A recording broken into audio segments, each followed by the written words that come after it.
तो हम लोगों ने बुक ऑफ एस्पर के पिछले एपिसोड में देखा था जूफेन और जूफेन के साथी उस बैरियर से निकल चुके थे और अब जो 500 इथेरियल स्टेज एक्सपर्ट थे वो लोग पीछा करने लगे थे जूफेन का। और अब इस एपिसोड के स्टार्टिंग में जो डैनर होती है जब वो अपने पीछे सैवेज एनर्जी को देखती है तो वो पैनिक हो जाती है और फिर कहती है ब्रदर जूफेन वो लोग बस हमें पकड़ने ही वाले हैं और अब हमें क्या करना चाहिए। और फिर तभी जो जूफेन होता है वो कहता है बस भागते रहो और पीछे मत देखो और बिल्कुल भी मत लड़खड़ाओ नहीं तो सब कुछ खत्म हो जाएगा और आज लाइफ और डेथ का मामला है इसीलिए बिना पीछे देखे बस भागते रहो। और जैसा जैसा जूफेन ने बताया था वो लोग भी वही कर रहे थे और तभी जो डैनर होती है वो भी अब फोकस के साथ में फ्लाई करने लगती है। इस समय जो चुकिन चैन थी वो एक हाथ डैनर का पकड़े हुए थी और दूसरा हाथ जूफेन का पकड़े हुए थे। वैसे ही आगे की तरफ भाग रही थी बट वो वैसे ही देखती है कि उसका एक हाथ खाली हो चुका है, उसके हाथ में जूफेन का हाथ नहीं था। जब चुकिन चैन पीछे देखती है तो वो पाती है कि जूफेन पीछे खड़ा हुआ है और फिर वैसे ही चुकिन चैन बहुत तेज चिल्लाती है जूफेन। और फिर वैसे ही जो जूफेन होता है वो भी उधर चिल्लाता है, चिल्लाते हुए कहता है पीछे मुड़कर मत देखना बस भागते रहना। इस समय चुकिन चैन सुहिरुआ पीछे देख रही थी और उनको पता था कि जूफेन क्या करना चाहता है। इस समय चुकिन चैन की आंखों में आंसू थे और जब चुकिन चैन जूफेन का डिटर्मिनेशन देखती है तो वैसे ही वो अपने दांतों को पीसने लगती है और वैसे ही वो डैनर और सुहिरुआ का हाथ पकड़ती है और भी तेज उठने लगती है। तभी जो सुहिरुआ होती है वो चिल्लाते हुए कहती है चुकिन चैन क्या तुम उसे सही में छोड़ के चली जाओगी। तभी चुकिन चैन कहती है 500 इथेरियल स्टेज एक्सपर्ट्स के अगेंस्ट जा रहा है और उनमें एक सोल हार्मनी स्टेज एक्सपर्ट भी है और मैं भी ये नहीं करना चाह रही थी बट हमें करना पड़ेगा। और इस समय चुकिन चैन की आंखें पूरी लाल हो चुकी थी और फिर दोबारा से कहती है मैं बहुत ज्यादा ही वीक हूँ और उसके ऊपर से बर्डन ही बनूंगी और उससे अच्छा यही होगा कि हम लोग यहाँ से भागे और जल्दी से एस्केप करें। देन तब वो भी भागने का तरीका खोज पाएगा और फिर वो भी कैसे ना कैसे करके निकल ही जाएगा। और मुझे एकदम भरोसा है चाहे कितनी भी डेंजरस सिचुएशन क्यों ना हो वो जरूर जिंदा वापस आएगा। और इस टाइम पर जो चुकिन चैन थी वो उन सभी लड़कियों से तो बात कर रही थी और उसके साथ साथ अपने आप से भी बात कर रही थी जिससे कि वो जूफेन के ऊपर ट्रस्ट कर सके कि जूफेन इनके हाथों से बाहर निकल पाए। पर वो अपने अंदर ये भी जानती थी कि जो यूनिवर्सल राइटिस सेक्ट की फोर्स है वो अकेले लोअर 3 सेक्ट्स को भी खत्म कर सकती है और जूफेन की बच निकलने की संभावनाएं बहुत कम दिख रही थी। और इस समय वो लड़कियां जो कर सकती थी वो सिर्फ प्रार्थना कर सकती थी जूफेन के लिए। और फिर वैसे ही जो चुकिन चैन होती है वो और टाइटली हाथ पकड़ लेती है उन दोनों का और अपने लिप को बाइट करते हुए और तेजी से उड़ने लगती है। और इस टाइम पर उसकी लिप से भी खून बहने लगा था और इतना परेशान देखकर जो सुहिरुआ होती है वो चुकिन चैन से कहती है ज्यादा परेशान ना हो वो ठीक रहेगा। और उनकी बातें सुनकर जो चुकिन चैन होती है वो भी अपना सर झुका लेती है और वो भी बस यही उम्मीद कर रही थी जो ये कह रही है वही हो। लेकिन सिर्फ वह जानती थी कि जूफेन का यह कहना कि पीछे मुड़कर मत देखना वह अलविदा कहने के समान था। और तभी जो जूफेन होता है वो कहता है जब लोग अलग होते हैं तब भी वे एक दूसरे को देखने की आखिरी बार उम्मीद रखते हैं तो फिर मैंने उससे क्यों कहा कि वह पीछे मुड़कर ना देखे। और जो जूफेन था वो सिर्फ उनको दूर से जाता हुआ देख सकता था और उनको देखते हुए जो जूफेन की आंखें थी वो धुंधली हो चुकी थी, शायद उसकी आंखों में आंसू आ चुके थे। और फिर जूफेन अपने मन में कहता है शायद मैं नहीं चाहता कि वो मुझे रोते हुए देखे और ये कहकर हंसने लगता है। और फिर वैसे ही एक ट्रिमेंडस पावर आती है जिससे कि जो जूफेन के कपड़े होते हैं वो उड़ने लगते हैं और जो जाओ जो था वो उसके सामने आ जाता है और उसकी पीठी की तरफ देखकर हंसने लगता है हा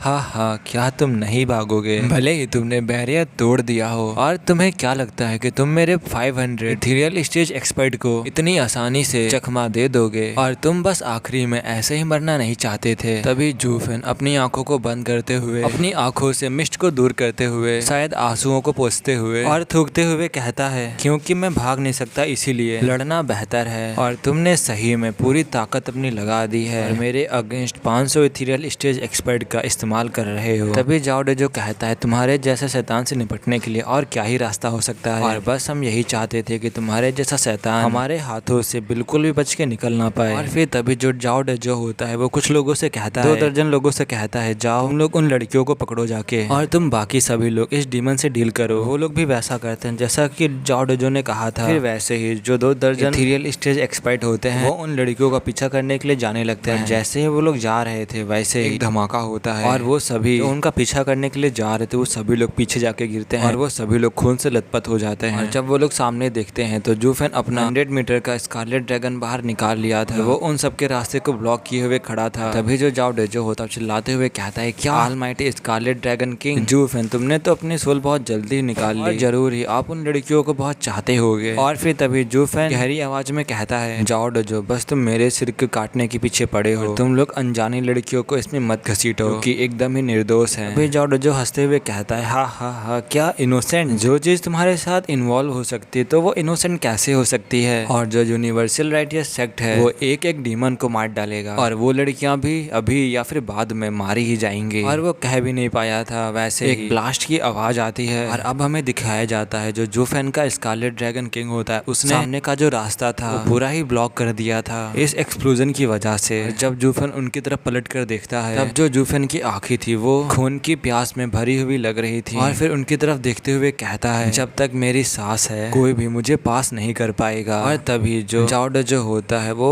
जूफेन को मोक करते हुए कहता है, हाँ सो ऑफ, क्या तुम अभी भी मेरे 500 इथेरियल स्टेज एक्सपर्ट को रोकना चाहते हो? और अब बस तुम ये देखो कि हम लोग इस लाइन को कैसे क्रॉस करते हैं और मैं तुम्हें अभी मारूंगा नहीं, सबसे पहले उन लड़कियों को घसीट के लाऊंगा और फिर तुम्हारे आंखों के सामने उनका रेस्ट एंड पीस कर दूंगा और तुम देखोगे कि तुम्हारे जैसे डीमन के साथ आसपास घूमने वाले लोगों का क्या हाल होता है। हा हा हा। और तभी जो जाओ डेजो होता है अपने हाथ से इशारा करता है और फिर वैसे ही 30 इथेरियल स्टेज एक्सपर्ट्स अपने सोल को बाहर निकाल के उस पर अटैक करने लगते हैं और उनके पास ब्लेड, स्पेयर, एक्सेस हर एक टाइप की सोल्स थे और जूफेन के सामने आने से पहले हर एक टाइप की पावर को दिखा रहे थे। और फिर वैसे ही जो जूफेन का स्कारलेट ऑलमाइटी ड्रैगन किंग होता है वो अपनी पूंछ पर उन सब पर अटैक करता है और फिर वैसे एक बहुत बड़ा एक्सप्लोजन होता है जिससे कि वो सभी इथेरियल स्टेज एक्सपर्ट पीछे चले जाते हैं और उनमें से 20 इथेरियल स्टेज एक्सपर्ट जमीन पर गिरे हुए थे और उनके शरीर से हर जगह से खून बह रहा था और जो बचे हुए 10 इथेरियल स्टेज एक्सपर्ट थे वो हाफ रहे थे और उन सबके मुंह से खून बहने लगा था, जबकि उन सबके सामने एक घायल स्कारलेट ड्रैगन किंग खड़ा हुआ था, लेकिन वो अपनी जगह से बिल्कुल नहीं हिल रहा था और वो एक भी हरकत नहीं कर रहा था और 29 इथेरियल स्टेज के सोल के हमले स्कारलेट ड्रैगन को अभी भी नहीं हिला सके। इस टाइम पर जूफेन का शरीर भी कांपने लगा था, उसके भी मुंह से खून बहने लगा था, लेकिन अभी भी वो वैसा ही था, वो अभी भी उनसे फाइट करना चाहता था और उसको देखने से ऐसा लग रहा था कि मानो कि वो अभी भी ठीक हो और बस वो अभी जाओ डेजो को देख रहा था। और जो लोगों ने जूफेन को देखा था वो सभी लोग कह रहे थे मॉन्स्टर, ये मॉन्स्टर है और उनको अपनी आंखों पे बिल्कुल भी बिलीव नहीं हो रहा था। वो लोग कहते हैं आखिरकार एक आदमी कैसे 30 एक्सपर्ट्स को पीछे ढकेल सकता है, उनमें से 20 अभी जमीन पर पड़े हैं और 10 बहुत ज्यादा घायल हैं। सही में हमने इस जैसी पावर कभी भी नहीं सुनी। जब जाओ डेजो डबल ड्रैगन गैदरिंग से आया था वो लोग बिल्कुल भी विश्वास नहीं कर रहे थे कि जूफेन सुपीरियर 3 सेक्ट में भी आ सकता है, बट अब इन लोगों ने अपनी आंखों से देख लिया है और अब ये लोग भी कह सकते हैं कि जूफेन सुपीरियर 3 सेक्ट को भी टेक डाउन कर सकता है। और ये सब कुछ देखकर जो जाओ डेजो था वो बहुत ज्यादा ही गुस्सा हो चुका था और उसे देखकर वो वैसे ही अपनी मुट्ठी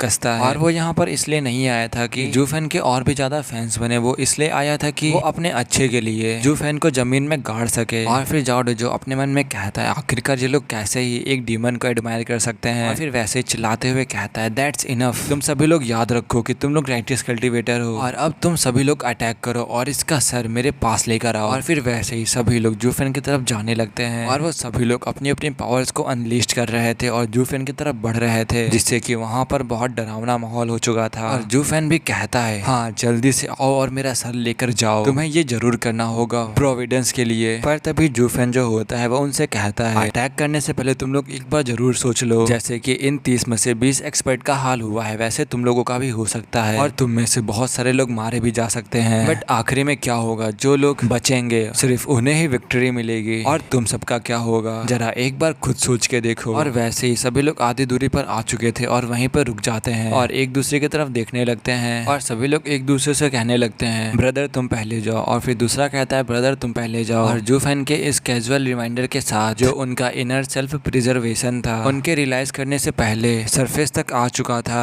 और वो सभी लोग करेज को भूलकर सभी लोग पैनिक हो चुके थे और इससे कोई फर्क नहीं पड़ता कि वो लोग कितने सारे हैं, बट जब एक बार दिल सेक होने लगेगा तो वो एक रेबल से ज्यादा बिल्कुल भी नहीं बन पाएंगे और उनके नंबर का मतलब कुछ भी नहीं होगा। और जूफेन भी उन्हें इतना प्रिटी देखकर हंसने लगता है, बट उसी टाइम पर वो अपने पेट को पकड़ लेता है और वैसे ही अपने मुंह से खून की उल्टियां करने लगता है और वो इस टाइम पर बुरी तरीके से घायल हो चुका था। और अगर वो लोग दोबारा से जूफेन की तरफ आते हैं, पास आते हैं, तो फिर सिर्फ डोजन लोग ही काफी होंगे जूफेन को फिनिश करने के लिए, बट जूफेन ने इस टाइम पर उन सभी को भटका दिया था और वो सभी लोग बस अपने लिए सोच रहे थे। और तभी जाओ डेजो गुस्से में कहता है अगर कोई ऐसा सीन दिखेगा, एक सेक्ट की ग्रेट फोर्स ऐसा कर रही है और एक जख्मी इंसान के ऊपर हाथ भी नहीं डाल पा रही है, तो वो ऐसा सीन देखकर हंसने लगेंगे और आखिरकार तुम लोग इतना क्यों ही डर रहे हो और वो बस एक रस्सी से लटक रहा है, तो इसीलिए जल्दी से उस पर अटैक करो और मुझे उसका हेड लाके दो और आखिरकार तुम लोग उस पर हमला क्यों ही नहीं कर रहे हो। फिर जो यूनिवर्सल राइटर सेक्ट के डिसिपल होते हैं वो एक बार जूफेन को देखने लगते हैं और फिर जूफेन कहता है क्या मैं, और इस समय उन्हें जूफेन बहुत ज्यादा ट्रिकी डिसिएट लग रहा था। भले ही वो अभी वाउंडेड हो, बट कोई भी नहीं जानता था कि वो अभी कौन सी स्कीम हाइड किए हुए है।